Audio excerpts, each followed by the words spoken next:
In this video, we will learn how to determine whether a number is even or odd in Python.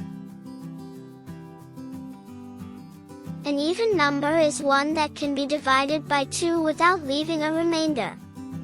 For example, 2, 4, and 6 are even numbers. An odd number is one that leaves a remainder when divided by 2. For example, 3, 5, and 7 are odd numbers. I am declaring a variable called number and assigning the integer value entered by the user using int of input instruction. Here, I'm using conditional statements to check whether the number is even or odd.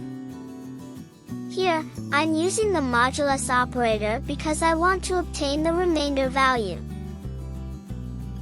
Using print instruction to display the information number is even.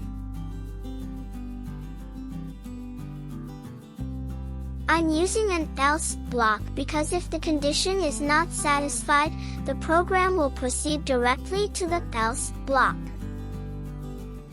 Using print instruction to display the number is odd.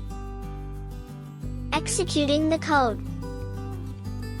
I'm inputting the value 5. Since 5 is an odd number, the program displays the else block for odd numbers. Re-executing the code, I'm now inputting the value 2. Since 2 is an even number, the program executes the if block. In my code, I have written code for even numbers in the if block and code for odd numbers in the else block. Subscribe the channel for more upcoming Python videos. If enjoyed the video, hit the like button.